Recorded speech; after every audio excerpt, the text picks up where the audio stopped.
I was at the. I went to. Did I tell you when I joined a dojo about a month ago? The dojo, like it's a place, you know, they teach karate and whatnot.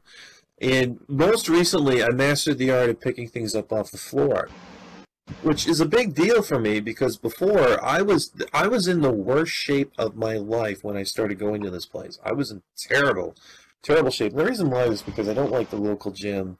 I have to take a bus to get there because I don't have parking. And from where I live, it takes 3 buses to get there, which is a gigantic pain in the ass. So, of course, that discouraged me from going.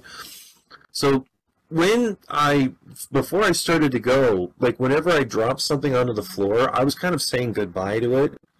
You know? No, seriously, every time I dropped something, I would just look at it and go, well, how badly did I want that anyway? You know, and then it would say to me, Dad, pick me up. And I said, you're on the floor now, son. You're in God's hands now. At least I didn't drop you on your head. But now that I've gone for like 6 weeks now and I'm still flopping around like a landed fish, but hey, now picking things up off the floor isn't such a big deal anymore. So I think you get an extra belt for that. You pick up like the belt of, I've conquered laziness or something. That's a plaid. Because when you go to a dojo, they give you different belts, right? Different belts, and everybody knows this, right? Everyone knows the black one is the one that you're all shooting for to be the big Jedi Master or whatever the heck it is. And when you first join, you get a white belt. Now, what does a white belt mean? A white belt means that you master the art of opening the front door. Right after that. And then right after that, you get...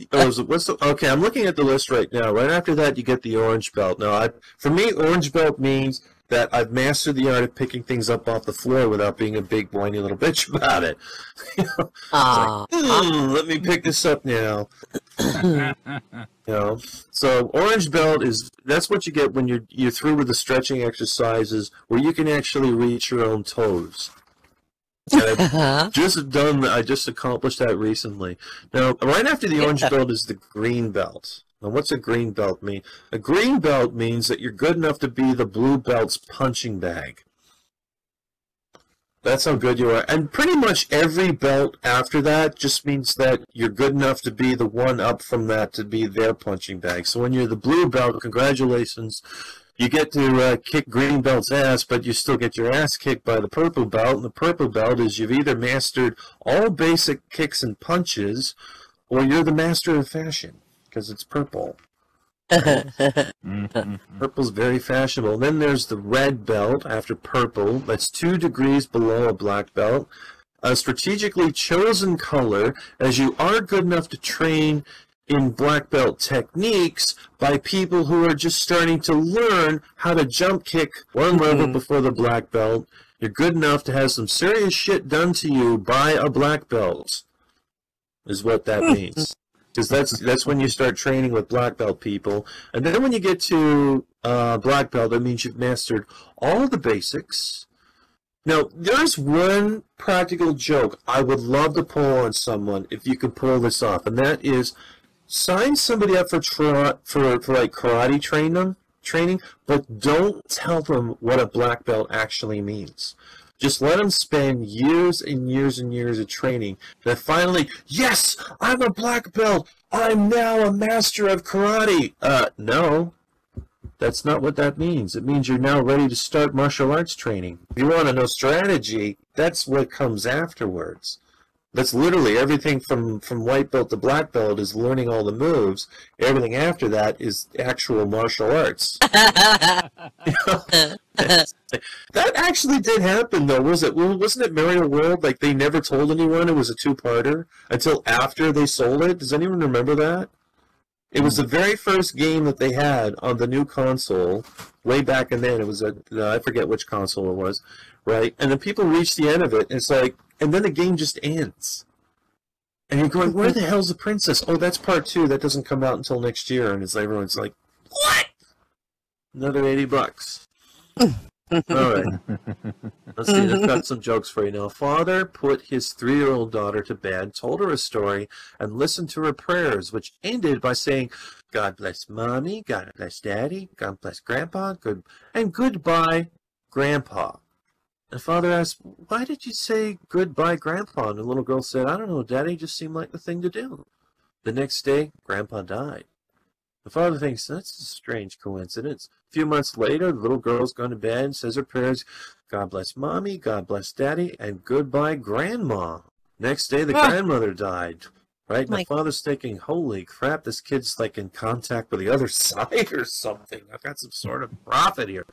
Several weeks later, the girl's going to bed, and Dad heard her say, "God bless Mommy, and goodbye, Daddy." Well, you could tell Daddy just went in a shock. He couldn't sleep all night. He gets up at the crack of dawn to go to his office. He was nervous as a cat all day. He had lunch, and he watched the clock, and he figured out, he said, "Listen, if I can get by until midnight, that'll break the prophecy. I'll be all right." He felt safe in the office. Instead of going home at the end of the day, he stayed in the office. He drank coffee. He's looking at his watch. He's jumping at every sound. Finally, midnight arrived, and he went, "Yes, I made it. I beat the prophecy." So he breathed a sigh of relief. He went home. As soon as he got home, the wife said, "I've never seen you work so late. What's the matter?" And he said, "I don't want to talk about it. I just spent the worst day of my life." Right? And the wife says, "You think you had a bad day? You'll never believe what happened to me. This morning, my boss died in the middle of a meeting." Goodbye, Daddy. Hey, speaking of, I remember I was talking about the color of belts, right? And speaking of this type of thing, like auras, speaking of auras, like what color is someone's aura when they're about to die? Sayonara. Sayonara. Bum bum bum bum. Does anybody have that sound effect? I could probably use that right now. Okay, in the news. Oh God. Why did Donald Trump fail algebra? Because he did not know how to solve inequalities. Okay. Let's move on to some other things like what I had. Those are some old jokes that I had from a long time ago, like before I got on. I got some new stuff from this week. Oh yeah, I just ordered something from FedEx. I got a FedEx joke for you, but I'll have to give it to you tomorrow. That's good. Oh man, you know when I went to the karate school, it was at this week. I had to do this insane exercise that I've never seen before. And I used to do some weightlifting, so I've done some pretty crazy things, but this one was just nuts. And let's see if I can got the. No, that's not it.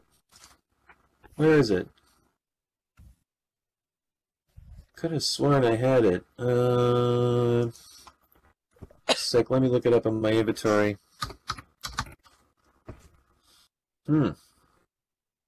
Well, next time I'll have to look this stuff up before I get on stage. Anyway, it was just a squat, right? Right? You just do a squat, but instead of resting when you stand, you're supposed to rest when you're down. Like when you're hovering in a squat position. That's not resting. That's the opposite of resting. That's like super duper hard. If anything, when you go up and down, that would be the resting part. And I was so terribly beat up afterwards. I mean, I was walking around like I had something shoved in my bum. And you know, the next time I go there, you know, you know how they have these classes where it's mostly kids, and I got beat up by a bunch of pretty girls, and then I went to karate class. Okay. I don't know, how many people here have bought the same outfit twice? Anyone here done that? Oh, yeah. Hands. Plenty of times. Right. I bought the same really? hair So twice. I'm not the only one. I feel like an idiot because what I'm wearing right now, I found this at Snatch. I said, I love this outfit. It's good because now I got 2 copies of it. That's that's fun. Good Lord. All right, now I got a Rodney Dangerfield joke for you. Just before Rodney Dangerfield went to bed, he gave his wife 2 aspirins. Right? And she asked, well, what's this for? And he said, well, it's to treat your headache. And she said, I don't have a headache. I feel fine. And Rodney said, great. Then we can have sex.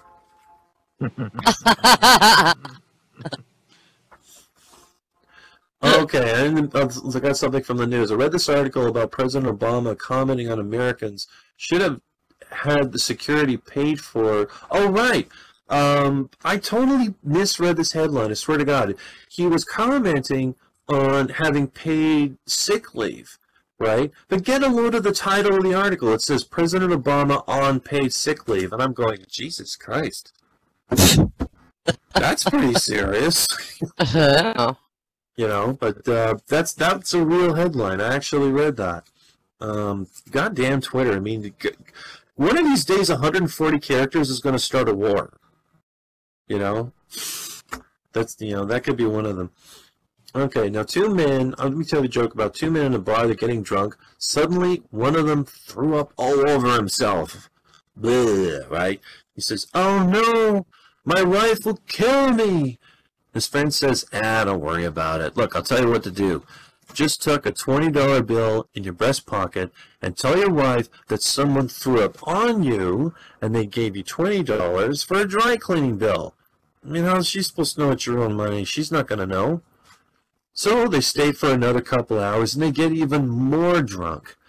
Eventually, right, the guy makes his way home. And his wife starts giving him a hard time, like, you reek of alcohol, you've thrown all over yourself, you're disgusting, right? And the husband goes, and he's trying to speak clearly, but he's got a terrible story. He goes, wait a minute, it's not what you think. I had one drink, but this man, he had much more drink than me, and he got sick all over me. He just grabbed me with both hands and hosed me down like a fire on a fire. And he obviously had one too many, or else, couldn't hold his liquor. So he said he was very sorry. He gave me $20 for a cleaning bill. It's right here. Look at my breast pocket. But so the wife, she goes in the breast pocket and she says, there's $40 in here. He said, yeah. He shit in my pants. Oh, God. That's terrible. Alabama judge Nick Williams wants to defy the SCOTUS ruling. Remember, this is that whole Kate, what's her last name? Kate something or other, the lady that won't issue gay marriage licenses. Right. Well, there's a judge. His name's Nick Williams. He wants to defy the ruling, issuing gay marriage licenses, and he says he doesn't want to do it because I don't want to issue a license to sodomy. Now, this might come as a surprise to you, but I actually have a license to sodomy in Canada. It's a Class G license. Allows me to cornhole anyone up to 100 kilograms on a public road. Anything heavier than that, I need a livestock license. Oh. And I think after that, I'm going to give it up. I've fallen, and I can't get up, and I'm going to hand it over to Why Not?